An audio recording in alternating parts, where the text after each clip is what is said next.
Okay, hi everyone. Good morning, good afternoon, evening, no matter where you are. Let's see, we have everyone here. My name is Ben Arendt, and I will be running Hot Takes today. This is a new series from Teleport, and we're going to be focusing on possibly contrarian points of view around identity, infrastructure, security, and cybersecurity. And today we're primarily focused on protect your infrastructure from yourself. And then also a deep dive mainly into Kubernetes. This week, so for the format, we're going to go round robin some questions that I have prepared. And then at the halfway point, we'll break out into breakout rooms and have a more intimate discussion around things that are on your mind. This week in particular, there's a few interesting things that have come out, and I've actually put some resources here. We had the Datadog security report and also Wiz Kubernetes security report that actually had a few interesting nuggets that are sort of relevant to this discussion today. Wiz actually found it takes 22 minutes until a EKS cluster has a malicious scan against it. And when people are probing the Kubernetes cluster, they're often finding that there are long-lived credentials available.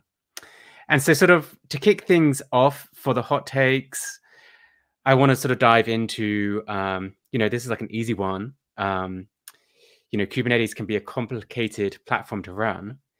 And I think this might be a good one for Chris let me do introductions before I go into Chris. So today we have Chris Short, who's a senior developer advocate at AWS, Kat Cosgrove, a developer advocate at Dell, Divya, who's a tech evangelist at Ranch Labs, Frederick Kautz, who's a KubeCon co-chair, and Kunal Kushwaha, I hope that's correct, a developer relations manager at the Civo Cloud. So this is actually probably good for both Kunal and Chris. Is it more secure to host a Kubernetes, use a hosted Kubernetes provider? Ooh, that's a loaded question. I think in general, yes, but just like all things on the internet, if you don't want it to get kicked over, don't plug it into the internet, right? Like the default nature of open to the internet by default so I can get to everything is like a really terrible idea these days. Even to the point where like you need to start scanning your outbound traffic to look for malicious things. So yeah, the cloud will give you overall more protection than unless you have an excellent security team of some sort that I don't know about. In general, it'll give you more protection out of the box, but you still have to configure it correctly, which is where the 22 seconds comes from. I can go next. Thanks for sharing, Chris. Couldn't agree more. Since talking about hot takes, maybe I can take an analogy. Like if you talk about using a hosted Kubernetes provider, it's like you can think of it as putting all your precious jewelry and the house papers and everything in a bank's safe deposit. Now it may seem secure, but you're like trusting someone else with all of the assets that you have. So sure, the bank, they have all the fancy security measures and stuff, but what if, they decide to like close up shop or they get robbed themselves? And when you run your own Kubernetes cluster, it's like you're burying your own jewels in your own backyard. So you have complete control over it. And as long as, you keep your secrets well hidden, this is no pun intended, is as secure as you can make it. So I'm not going to say yes or no. I think, yeah, if you know what you're doing, and like Chris mentioned, like even if you're trusting another provider, you still have some measures to take. But, think of it like who needs a fancy bank when you have a shovel in your backyard? Kunal, do you keep your paychecks under your mattress? just curious. No comments. That's all I can think of with that. But no, it is like a trust thing in part, but it's also an ease of use thing for me. You can absolutely say that the difference is like, do you trust Google's security team more than you trust your own security team? I'm not trying to be snarky or say that like Google's security team is inherently better and your security team is inherently worse. It's genuinely, you could have more targeted experts than they do. It's also how easy is one to stand up and maintain versus the other. Like I work at Dell. I work at a hardware company, right? So obviously I have, by virtue of who signs my paychecks, a bias towards on-prem. But in actual reality, I have never not stood up a cluster on like GKE. Instead, it is easier to get going. It is faster to get going. It is easier and faster to maintain. A lot of things you don't even think about. It just happens for you. There's more considerations with running, like managing a cluster on your own, rolling your own, that I personally do not want to deal with. And I'm a big fan of automating myself out of a job as often as I can. I'd like a point to add to what Kat just said regarding standing up Kubernetes clusters in GK, because that's pretty much how I got started when we were onboarding. I mean, not at my current job. This was at my previous job before I joined Rancho. So my first exposure rather to Kubernetes was, via GKE and, administering clusters on GKE, to be honest. And the only thing there that I would probably not say was a great user experience was the amount. Like if you are in a financial or a regulatory something that requires a heavy amount of regulations, is the amount of loop in between steps that you have to go through to actually get a cluster to work on GKE. Primarily because a lot of people do not trust their data, which is great, with people with cloud providers, which is great, not saying no. But also there's like a lot of intermediate steps, and it also becomes very difficult from a management and administration perspective. So it truly does boil down to how you as an organization want to deal with the complicated nature of how you would like to set up. You probably would want to trade off between, say, the complicated nature of setting up with this thing, in case you're a regulatory or a financial organization.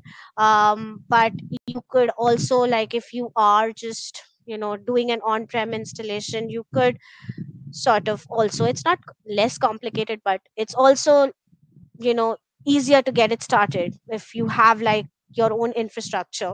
But that's, again, there's a whole trade-off involved in my opinion. Yeah, Frederick, you have anything to add, or shall I go on? Here, but I'll try to keep it short. I think I've done both. I think doing Kubernetes on premise is hard mode. The number of times I've seen people set up an initial kubeadmin, they don't upgrade it because they think, why am I going to upgrade this thing? It's behind, it's not connected to anything. I have to, and a year later, their certificate expires and their cluster grinds to a halt. If I recall, there's 7 different places where you have to rotate certificates across different areas. So if you have this expertise on hand, you have the people who can do it, like, by all means, like, there's no problem with doing it yourself. That being said, if you go with a cloud, you're going with AWS or GKE or Azure or others. Many of them have FedRAMP compliant environments. They have HIPAA environments. They have things that are there. Now, you can't just hop on a service and say, hey, I'm starting to use it. You actually have to let them know, like, I need this, because they have requirements on their side as well. Their legal requirements need to be signed. But in general, I do think that going with the cloud is, it's a trade-off on risk. I do think that it's a great option, especially if you know you don't have the resources on hand to do it properly. You should outsource that risk. I do wonder that if there are issues with clouds, with Kubernetes being compromised, why do we not have clouds scanning at their own customers and trying to do those compromises themselves first, and then saying, hey, this thing has a misconfiguration. Or if there's a lead time, like, hey, it takes you 30 seconds to configure a Kubernetes cluster properly, like, why don't we have those things behind a firewall, and then we only open them up after those configurations have been performed and are ready to go? Maybe that's a complicated question. Maybe there's reasons for doing that. But there are thoughts that do run through my mind. I'll leave it at that for this point.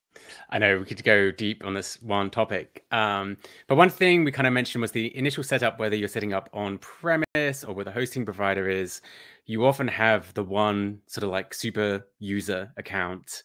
And as you sort of roll out to production, you have the whole process of dealing with IAM and like identity access management. Like, who is ultimately responsible for sort of locking down IAM or giving people the tools that they need to get their job done? I don't know if anyone wants to take this question.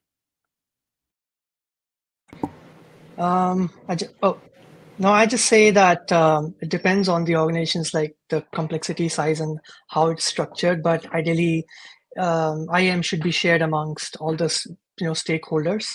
If you want a hot take, maybe instead, why not let each employee control their own access permissions? After all, who knows best what they need than the users themselves? That's a hot take. But my real answer is I think it should be shared amongst various stakeholders like sysadmins and developers as well, business owners, and yeah. I'll keep it short. So yeah, I'm happy to hear others. Yeah, I think the answer is not you. The answer is your boss. Like I personally, that is not something I would ever want to take responsibility for or ownership of, out of fear.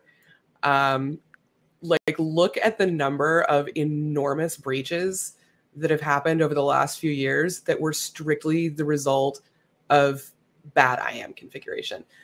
I'm scared of that. That's magic. I am not qualified to handle that appropriately.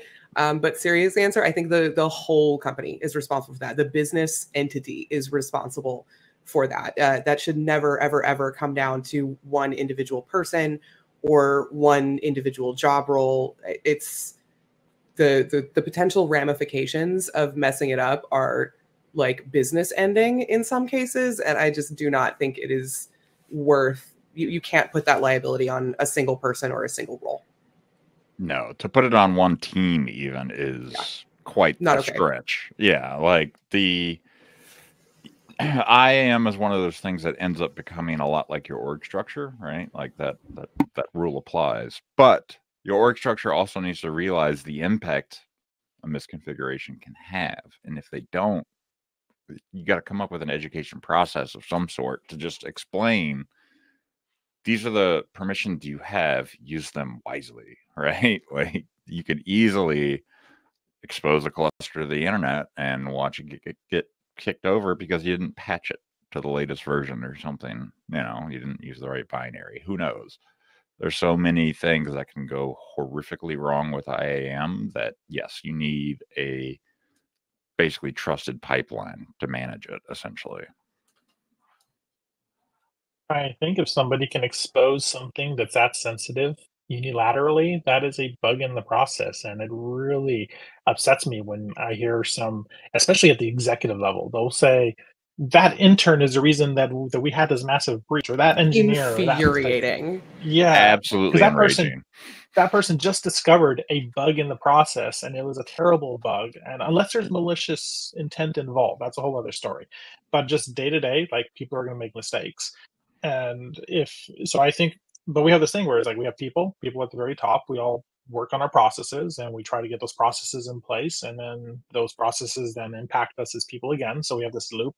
But I do think, like, we do need to consider this as not as like a bespoke, this is the group that's doing IAM, but we need to look at this as who has a unified effort where we cross-check and double-check each other. And if we don't understand something, like why is it configured like that, then we need to be empowered to ask questions and not have repercussions. Just to add on to what Frederick said, there was like where I used to work previously, because we used to have IAM as like a shared service, but I think IAM should more like it should be a shared service, but also more of a shared responsibility, and with the guidelines in place, with the guardrails in place around you know, the policies and everything else. Because putting it on one person or one team or a group of people really is not the best way to go down, wherever you are, whether it's the cloud or, you know, outside of cloud. It's just not the best way to go.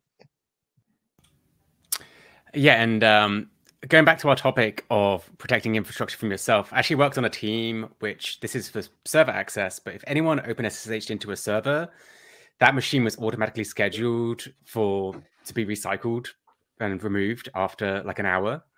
Yeah. And this kind of brings me to my next question is, should you give developers direct access to like the Kubernetes API through kubectl? I have a pre-Kubernetes era story to tell about that, right? Like, I was at a company where, you know, data centers were their job, and they have a Java-based web portal. And I was brought in to simplify the deployment of that because it took 3 days as opposed to the 3 hours I cut it down to. But in the process of doing that, you know, we're implementing monitoring, telemetry, all these things.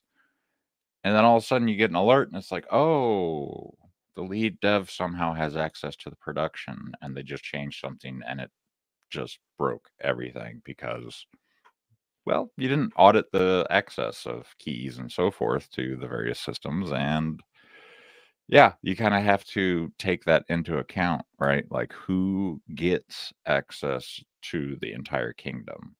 If you're opening up the API server to everyone in your organization, that might be something that you need to put some gateways and pathways of safety around.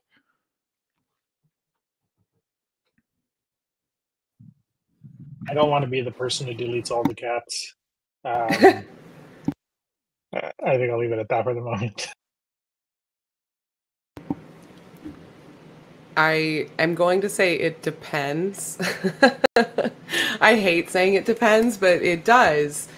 Like, RBAC exists for a reason, and isn't like access control teleports thing. Like, obviously there are ways to do this relatively safely. So not letting your engineers have access to kube control can kind of limit what they're able to do, or at least it makes it more difficult to do what they need to do to a degree that I think may not be necessary considering the tools we have today. I would rather be able to do what I need to do quickly than have to like bother the cluster admin every time I need something. This is a discussion of how do you weigh like the security risk of allowing your developers access to kube control versus like business needs, right? It's not that I don't think that question exists in a bubble. My opinion is developers should have access to kube control, just by virtue of there are tools now to make that safe. This isn't like Kubernetes 1.0, right? Like we have ways to make that relatively reduce the impact of them screwing something up, right? So I say let them have it, but it is a thing that you have to weigh versus like business value.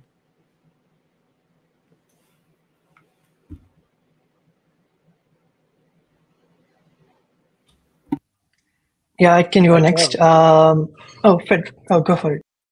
I was going to say, I do have a more complete answer as well. I think in development modes, developers should always have access. We should never tell them you do not have access while you're developing something to debug, to go find information. Production, it depends entirely on as Kat mentioned below, or before rather, just below on my screen. But the part of the reason for that is we want to make sure that it's right size for the business. So if you're working in a highly regulated environment, the people who are developers may legally have no access to it, and if that doesn't, if those controls are not put in place, you sometimes could even have a person held legally responsible. Like, it's not past hearing about just even recently a CISO being charged for for things related towards access and controls not being put in place. So I think that it really depends entirely on what your risk model is and what you're trying to defend against, and it's not an easy question. I'm glad I'm not the only person that had an "it depends" answer to that one. You can make it 3. Yeah, this discussion. So good. But yeah, I think like what Kat mentioned, Kate's 1.0, maybe, yeah, sure. Because a follow-up question can be, would you handle like a chainsaw to a toddler and expect them to build a sandcastle? But now that we have these tools into place, so it's like what Kat mentioned around RBAC. And going back to Chris's point, I don't know about others, but I think developers are like notorious for being risk takers, and like kubectl will provide you that power, to bring something down or whatever. Which brings me to Frederick's point around like in development environments, sure, but with production, yeah, maybe there's some more granular rules or whatever. But it's a really big it depends question. Yeah, I think before these tools existed, I would say my answer would lie somewhere between just leave it in the hands of administrators who understands the complexities. But I think there are solutions now. I'm just gonna say I'm agreeing with everyone here because honestly speaking, I've worked in environments where we have not had access to very specific servers. So having like uh, a back way route to things actually helped, and giving developers a back way route to things actually helped when it was again it was required for them to have that access. We were not like being malicious actors there, just clearing that.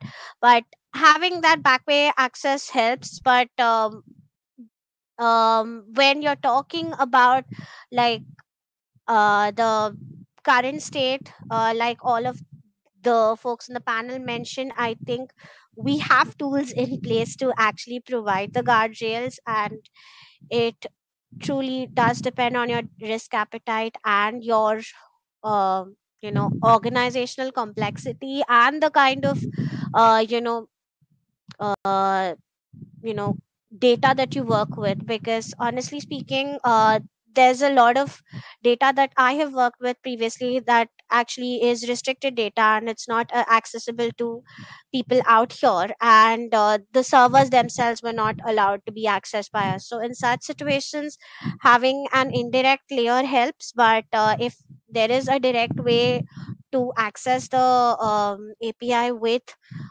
sufficient guardrails enforced, I think it would be more empowering for developers to actually take that route as well. All right, moving on a little bit from IAM and access to another common issue for Kubernetes clusters is misconfiguration. And to kind of go a little bit deeper into misconfiguration, I just wondered if people have any stories about what they've seen as the biggest reason that's led to misconfiguration in their organizations. Hubris. Yeah. Just enough to be dangerous knowledge. Yeah, like that's a very much a thing. Yeah.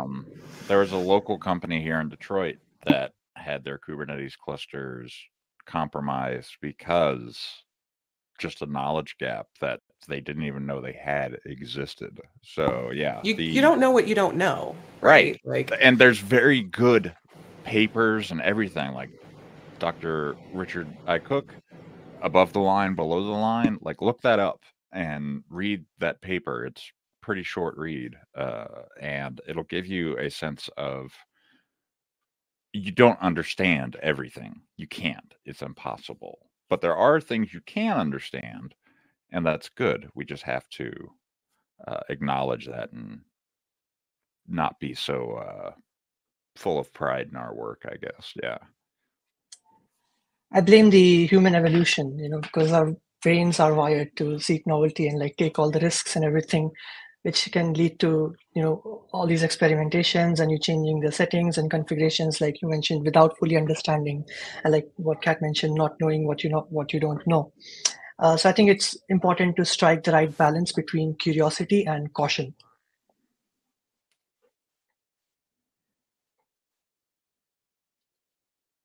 Yes, agreed. The implications are just too great, I think. I tend to think on misconfiguration as well. Granted, it's not talking about the source, but the risk attached. And one of the things that I like to tell my teams is that if you misconfigure a system, that if you have an attacker who's focusing on you, like they're not going to use a 0-day on you. They're just going to walk in through the front door because the JWT library was not set up properly, or your QR back was not set up properly. And we often want to focus on delivering features. In fact, we are incentivized as developers to deliver features. We're often not incentivized to secure the system properly or similar. In fact, there's impact if it doesn't, but very often we find that the human incentives are not aligned in order to make us spend more time in that area when we really should.